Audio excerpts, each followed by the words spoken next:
نحمده ونصلي ونسلم على رسوله الكريم اما بعد فاعوذ بالله من الشیطان الرجیم بسم اللہ الرحمن الرحیم لا يحب اللہ الجہر بالسوء من القول الا من ظلم۔ دیکھیں، اگر کوئی شخص ایسا ہو کہ جس پر ظلم ہو، مظلوم ظالم کی شکایت کسی کے سامنے کرے تو اس کو غیبت نہیں کہتے۔ مظلوم کو حق حاصل ہے کہ اپنے اوپر ہونے والے ظلم کو کہیں بھی بیان کریں، غیبت نہیں، بلکہ اس کے لیے گنجائش ہے اور جائز ہے۔ اپنا ظلم کسی کو بتائے گا تو اس سے ظلم رفع ہوگا، بتائے گا نہیں تو کسی کو کیسے پتہ چلے گا اس پر ظلم ہو رہا ہے۔ وما قتلوہ وما صلبوہ ولکن شبہ لہم۔ اللہ تعالیٰ نے یہاں یہود کے اس دعویٰ کی تردید کی جو انہوں نے کہا تھا کہ عیسیٰ علیہ السلام کو انہوں نے قتل کر دیا ہے، سولی پر چڑھا دی۔ فرمایا جھوٹ بولتے ہیں۔ بر رفعہ اللہ الیہ وکان اللہ عزیزا حکیما، بلکہ اللہ تعالیٰ نے عیسیٰ علیہ السلام کو اوپر اٹھا لیا۔ اپنے پاس سے مراد ایسی جگہ پر ہے جہاں اللہ کے حکم کے علاوہ کسی کا حکم نہیں چلتا، اور وہ آسمان ہے۔ اللہ نے وہاں ان کو اٹھا لیا ہے۔ اللہ تعالیٰ غالب ہیں، اور حکمتیں کیا ہیں وہ اللہ ہی جانتے ہیں کیوں اٹھایا گیا۔ علماء نے حکمتیں بیان کی ہیں، لیکن اصل حکمت کیا ہے وہ اللہ تعالیٰ ہی جانتے ہیں۔ وَلَا تَقُولُوا ثَلَاثَةٌ انتہوا خَيْرًا لَكُمْ۔ نصارہ اور عیسائیوں کے تین فرقے تھے۔ ایک کہتا تھا عیسیٰ علیہ السلام خود خدا ہیں، دوسرا فرقہ کہتا تھا کہ عیسیٰ علیہ السلام اللہ تعالیٰ کے بیٹے ہیں، اور تیسرا کہتا تھا کہ تین میں سے تیسرے ہیں، یعنی حضرت عیسیٰ، اللہ تعالیٰ اور روح القدس، ان میں سے ایک عیسیٰ ہے، تین میں تیسرے، تینوں کا مجموعہ خدا ہے، ان میں سے ایک عیسیٰ ہے۔ تو اللہ تعالیٰ فرمایا یہ عقیدہ تثلیث کی تردید فرمائی ہے کہ یہ عقیدہ نہ رکھو، اللہ وحدہ لا شریک لہ ہے، کوئی اللہ کی ذات اور صفات میں شریک نہیں۔ یستفتونک قل اللہ یفتیکم فی الکلالہ۔ کلالہ اس شخص کو کہتے ہیں کہ جس کے اوپر والدین بھی نہ ہوں، جس کے نیچے اولاد بھی نہ ہو، یہ فوت ہو جائے تو اس کی وراثت کو یہاں پر بتایا گیا کہ تجہیز، تکفین اور قرض کے بعد اس کی وصیت کے بعد کلالہ کی جو بہن ہے اس کو نصف دے دیا جائے۔ بہرحال یہ کلالہ کی یہاں وراثت کو بتایا گیا ہے۔ سورۃ المائدہ، چونکہ اس صورت میں المائدہ یعنی دسترخوان کا ذکر ہے جو عیسیٰ علیہ السلام نے اللہ تعالیٰ سے مانگا تھا، اس لیے سورت کا نام سورۃ المائدہ ہے۔ یا ایھا الذین آمنوا اوفوا بالعقود، اللہ تعالیٰ نے ایمان والوں کو فرمایا کہ عہد کی پابندی کرو۔ عہد اللہ سے کیا ہے، ایمان پر باقی رہو۔ پیغمبر سے کیا ہے، مدد اور نصرت کرو۔ دنیا میں کسی سے بھی آپ نے جو عہد کیا ہے، اپنے عہد کو پورا کرو۔ حرمت علیکم المیتۃ والدم ولحم الخنزیر وما اہل لغیر اللہ بھی۔ یہاں اللہ تعالیٰ نے ذکر کیا کہ کون کون سے جانور حرام ہیں۔ نمبر 1 مردار، بہنے والا خون حرام، خنزیر حرام، وہ جانور جس پر غیر اللہ کا نام لیا گیا وہ حرام، جو جانور گلا گھونٹ کر ہلاک کیا گیا ہو وہ حرام، جو سخت چوٹ کے ذریعے ہلاک کیا گیا ہو وہ بھی حرام، جو اوپر سے نیچے گرا، لڑکتا ہوا گرا مر گیا وہ بھی حرام، جو کسی ٹکر اور تصادم سے ہلاک ہوگا وہ بھی حرام، جو کسی درندے جانور نے پھاڑ دیا مر گیا وہ بھی حرام۔ تو یہ 9 قسم کے جانور بتائے۔ ہاں، حالت اضطرار ہو، مجبوری ہو، اس کے علاوہ اور کچھ نہ ملتا ہو، جانے کے خدشہ ہو، تو اتنا سا کھا سکیں جس سے جان بچ جائے، نہ اس سے زائد کھائیں نہ ہی لذت کے لیے کھائیں۔ فرق یہ ہے کہ جو مردار ہے اور دم مسفوح ہے اور لحم خنزیر ہے، جو اللہ کے غیر پر ذبح کیا گیا تو کبھی بھی حلال نہیں ہوتے۔ باقی جو جانور ہیں وہ گر گیا، چوٹ لگ گئی، یا وہ جانور ٹکر لگ گئی اور کوئی اوپر سے نیچے گرا، مرنے سے پہلے اگر آپ اس کو ذبح کر لیتے تو حلال ہو جائے گا۔ الیوم اکملت لکم دینکم واتممت علیکم نعمتی ورضیت لکم الاسلام دینا۔ قرآن کریم کے احکام کے اعتبار سے نازل ہونے والی آخری آیت ہے۔ اللہ اکبر۔ اللہ تعالیٰ نے یوم عرفہ، میدان عرفات میں یہ اعلان فرما دیا کہ میں نے آج دین کو کامل اور مکمل فرما دیا ہے۔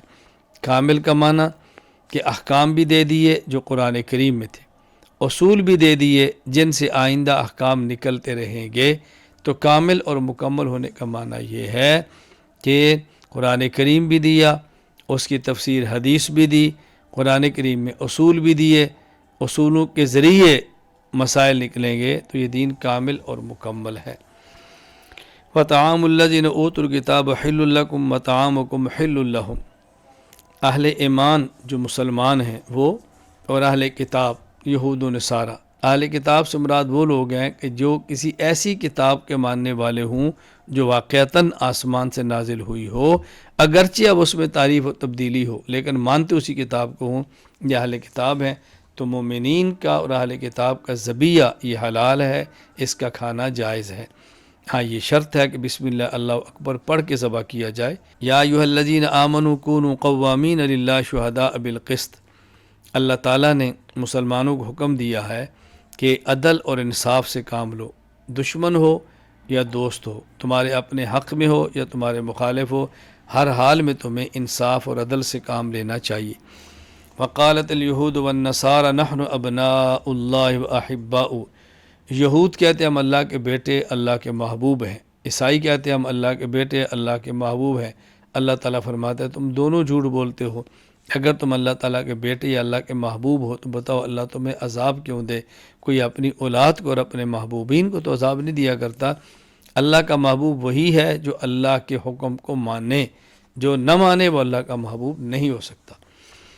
وَاتْلُ عَلَيْهِمْ نَبَأَ ابْنِ آدَمَ بِالْحَقِّ، حضرت آدم علیہ السلام، حضرت حوا علیہ السلام، ان دونوں سے اولاد پیدا ہوتی، دونوں کے ملاپ سے، اور حضرت اماں حوا کے ایک پیٹ سے ایک بیٹا اور ایک بیٹی، پھر دوسری مرتبہ حمل ہوتا تو بیٹا اور بیٹی۔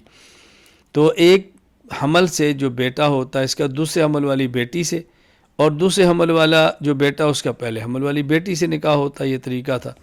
ہوا یہ کہ ان کے ہاں قابیل بیٹا ہو، اس کے ساتھ بیٹی پیدا ہوئی، حابیل بیٹا، اس کے ساتھ بیٹی پیدا ہوئی، لیکن جو قابیل کے ساتھ پیدا ہوئی وہ خوبصورت بہت تھی، جو حابیل کے ساتھ پیدا ہوئی خوبصورت نہیں تھی، تو قابیل نے کہا میں تو اس سے نکاح کروں گا جو میرے ساتھ پیدا ہوئی ہے۔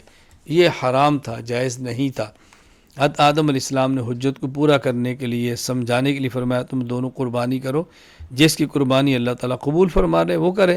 قربانی کی، حضرت آدم علیہ السلام کی بات مانی، لیکن قربانی اللہ تعالیٰ نے حابیل کی قبول کی، قابیل کے نہیں قبول ہوئی، تو قابیل نے حابیل کو قتل کر دیا۔ تاریخ انسانی میں یہ پہلا قتل تھا جو قابیل نے کیا، اور پہلا قتل تھا جو عورت ہی کی وجہ سے ہوا۔ اللہ اکبر۔ قیامت تک آنے والے جتنے قتل کے گناہ ہوں گے یہ سارے قابیل کے نام اعمال میں لکھے جائیں گے۔ انما جزاء الذین یحاربون اللہ ورسولہ ویسعون فی الارض فسادا، یا باغیوں اور ڈاکیوں کا ذکر، ان کی سزاؤں کا ذکر کیا گیا ہے۔ اس کی دیکھیں 4 صورتیں ہیں، قتل کیا جائے، سولی پر لٹکایا جائے، یا مخالف جانب سے ہاتھ اور پاؤں، دایاں ہاتھ اور بایاں پاؤں، بایاں ہاتھ اور دایاں پاؤں یوں کاٹا جائے، یا جلا وطن کیا جائے۔ اصل میں جرائم 4 ہیں، تو 4 جرائم کی جرم کی نوعیت سے سزا ہے۔ ڈاکو نے دارالاسلام کے کسی مسلمان یا غیر مسلم ذمی کو قتل کیا، مال نہیں لوٹا تو صرف قتل کیا جائے گا، قتل بھی کیا اور مال بھی لوٹا تو سولی پہ لٹکا دیا جائے گا، پیٹ کو پھاڑ دیا جائے گا۔ اگر صرف مال لوٹا ہے اور قتل نہیں کیا تو مخالف جانب سے ہاتھ اور پاؤں کو کاٹا جائے گا، اور اگر اس نے قتل بھی نہیں کیا اور مال بھی نہیں لوٹا، دھمکایا ہے، ایک روب دھاپ ڈالتے ہیں، ان کی وجہ سے خوف و ہراس پھیلا ہے، تو ان کو جلا وطن کر دیا جائے۔ والسارق والسارقۃ فاقطعوا ایدیہما، چوری کرنے والا مرد ہو یا عورت دونوں کے ہاتھ کاٹو جب جرم ان کا چوری شہادت کے ساتھ ثابت ہو جائے۔ عام طور پر مرد کو ذکر کیا جاتا ہے، عورت اس کے تابع ہوتی ہے احکام میں، لیکن یہاں اللہ تعالیٰ نے مرد اور عورت کا معاملہ حد تھی تو الگ الگ ذکر کیا، صاف صاف۔ چوری کرنے والا مرد ہو یا چوری کرنے والی عورت ہو، جرم ثابت ہو جائے تو ہر ایک کی سزا ہاتھ کو کاٹنا ہے۔ کوئی یہ نہ سمجھے کہ عورت کے شاید ہاتھ نہیں کٹے گا، ایسا ہرگز نہیں۔ یا ایھا الرسول لا یحزنک الذین یسارعون فی الکفر، یہاں جو 3 فرقے تھے، یہود، نصارہ، منافقین، ان کے بارے میں بتایا گیا کہ دیکھیں پیغمبر یہ اپنی خواہشات میں، کفر میں بہت آگے بڑھتے ہیں، اپنی خواہشات کو پورا کرتے ہیں، اسلام کی پرواہ نہیں کرتے، لیکن ان کے بارے میں پیغمبر آپ غمگین نہ ہوں، آپ غم زدہ نہ ہوں، یہ جو کریں گے وہ بھریں گے، انجام اس کا رسوائی ہے، انجام اس کا برا ہے، آپ غم زدہ نہ ہوں۔ یا ایھا الذین آمنوا لا تتخذوا اليہود والنصارى اولیاء، ایمان والوں کو حکم دیا گیا ہے کہ تم ایمان والوں کے علاوہ جو یہود اور نصارہ ہیں ان کو اپنا قلبی اور جگری دوست نہ بناؤ، دل سے ان سے محبت نہ کرو، رکھ رکھاؤ الگ ہے، معاملات الگ ہیں، اگر اسلام کو نقصان نہ ہو تو ان سے تجارت کی گنجائش ہے، مدارات رکھیں، رکھ رکھاؤ رکھیں، لیکن قلبی دوستی ان سے رکھنا جائز نہیں ہے۔ یا ایھا الذین آمنوا من یرتد منکم عن دینہ فسوف یأتی اللہ بقوم یحبہم ویحبونہ۔ یہاں بتایا کہ ایمان والو، اللہ کا دین تمہارا محتاج نہیں، اگر تم دین کا کام نہیں کرو گے، دین چھوڑ دو گے، اللہ تمہاری جگہ پہ ایک اور قوم کو لائیں گے، اللہ ان سے پیار کرے گا، وہ اللہ سے پیار کریں گے، مومنین آپس میں وہ نرم ہوں گے، کفار کے مقابلے میں سخت ہوں گے، اللہ کے راستے میں جہاد کریں گے، کسی کی ملامت کی پرواہ نہیں کریں گے، اللہ ان کو دین پر کھڑا کر دے گا۔ اللہ کو تمہاری ضرورت اور احتیاج نہیں ہے، تم دین کے کام میں لگے رہو، تمہارا نفع ہے۔ یا ایھا الرسول بلغ ما انزل الیک من ربک، نبی کریم صلی اللہ علیہ وسلم مبلغ ہیں، رسول ہیں، واعظ ہیں، داعی ہیں، پھر بھی اللہ تاکید اپنے پیغمبر کو فرماتے ہیں کہ میرے پیغمبر، آپ کے اوپر جو احکام نازل ہوئے آپ کسی بغیر جھجک اور رکاوٹ کے لوگوں تک پہنچاتے رہیں، کوئی برا مانے یا بھلا مانے، قبول کرے یا نہ کرے، آپ تبلیغ کا فریضہ سر انجام دیتے رہیں۔ لَتَجِدَنَّ أَشَدَّ النَّاسِ عَدَاوَةً لِلَّذِينَ آمَنُوا الْيَهُودَ وَالَّذِينَ أَشْرَكُوا وَلَتَجِدَنَّ أَقْرَبَهُمْ مَوَدَّةً لِلَّذِينَ آمَنُوا الَّذِينَ قَالُوا إِنَّا نَصَارَىٰ۔ یہاں بتایا کہ دیکھو، مشرکین بھی مسلمانوں کے دشمن ہیں، یہود بھی دشمن ہیں اور عیسائی بھی دشمن ہیں، لیکن ان میں وہ طبقہ جس کے دل میں مسلمانوں کے لیے بغض اور کینہ کم ہے وہ عیسائی ہے۔ اس کا معنی یہ نہیں ہے کہ عیسائی ہمارے دوست ہیں، یہ بتایا گیا یہود کے دلوں میں بغض زیادہ ہے، مشرکین کے دلوں میں زیادہ ہے، اور نصارہ بنسبت ان کے نفرت، دشمنی اور کینہ میں نسبتاً کم ہیں، لیکن ہیں وہ بھی تمہارے دشمن۔ اس لیے اپنوں کا خیال کرو، غیروں کی پرواہ نہ کرو، سمجھاؤ، قبول کرتے ہیں ٹھیک، نہیں قبول کرتے تو ان کو ان کے حال پر چھوڑ دو۔ وآخر دعوانا ان الحمد للہ رب العالمین۔